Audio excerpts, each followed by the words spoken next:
So let's jump straight into it. Hedda, what an incredible, incredible film. Both of your characters orbit her world in very unique ways, right? So how did you each approach your connection to her going into filming?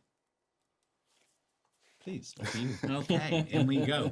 I mean, we were so lucky on this film. We got 2.5 weeks of rehearsal before we started shooting, which I don't know if I've ever had on a movie. No, and I that was like a really important, cool time to sort of get to know each other, to work and play and rehearse away from everyone. So that's where my sort of friendship grew with Tess, and I was so like I got sort of we have a lot of one-on-one scenes. You're the sort of same, and so you get to really know them away from the cameras and talk about the backstory, where you've come from, play around with things.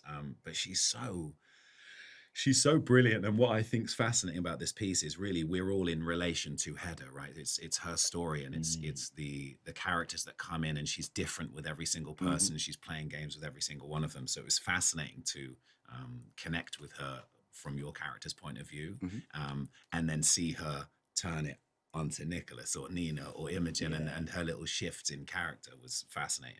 And those first 2 weeks are so important for building trust, because we get into situations on screen where it can be a little bit intimate, or it can be, you know, quite sensitive in certain areas. And, you know, I'm choking her out at one point. And to build that trust is really, it's vital to understanding how we can navigate all of those scenes to build up to those situations where you have to allow vulnerability in. Right. And really to get the characters to connect, the actors have to connect. So those 2 weeks were great. Yeah, really good. Cool. And Tom, your character walks a fine line between passion and possession. How did you find that balance without tipping it too far in either direction? That's a great question. It's a good question. Yeah, near DaCosta will help with that, you know, to keep me on the rails. But I think actually almost every character in this has that, particularly the male characters in it. Nia said it at a time where men believe themselves to be superior to women, just full stop. So sort of treading that line, trying to sort of just keep that as a bedrock of that's where these people come from. Right. But what's brilliant about this piece is it's constantly challenged all the way throughout the film. You know, I'd walk into a scene and trying to hold on to this fake security that this man believes himself to have, but constantly these amazing, powerful women who are far superior to him in every other way, challenging that at every single step. That was where the sort of joy of playing the scene came from, and Nia reminding me, as I said, to just like, don't lose that. You know, she is more powerful than you, but you got to try and keep that strength up, and that's where the tension in the scene always lies. For sure. And Nicholas as well, your character feels more grounded. But then what kind of guided you? Because there was a lot of restraint in your character, but there was also a lot of there was a lot going on that felt non-verbal as well. So how did you kind of approach that going into filming? Well, I think because Judge Barack and Hedda are so similar, it was trying to find that connection between the two of them. They're both of color, they're both in the 50s, they both had to struggle to get to some sense of social status. Right. And once they get there, having been played with, they are starting to play with.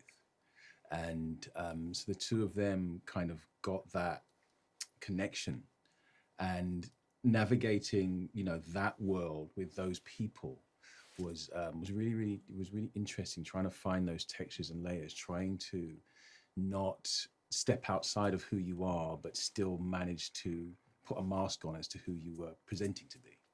And that's where a lot of the manipulation came in, and a lot of the tension between Brack and Hedda was formed, really, yeah. Sure. I know you guys have probably both been asked this question. You'll be asked it a lot over the course of today.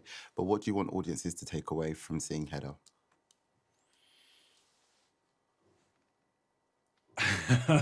It's a difficult question to answer. I mean, I mean, what we do is entertainment. Let's, you know, put it on the line. I would love people to go away and be highly entertained and moved in some way. I mean, if we don't move an audience one way or another, we haven't done our jobs, really. Right. I agree, and I think what I hope, which is what I got from reading it and being part of it, I've known this play, as Nicholas has, and as a lot of us have. I've known this play for so long. What I read when I was sent the script was so different, new and fresh, but with such, Nia loves this so much. You can feel her passion for it. really watch it. I hope and think an audience will get this very fresh reimagination of this piece. That will probably challenge the way they've perceived this film. I mean, even the fact that Isla Loveborg is a female in this and played amazingly by Nina Haas, that's so fresh and original. It doesn't deter from the original piece. It actually mines what's already there, and it's just a way of going, let's look at it from a completely different point of view and see what comes up. And even audiences that have never seen the play or don't know the material of Hedda Gabler will get a lot out of this for sure. Yeah. Cool. Gentlemen, thank you very much for your time.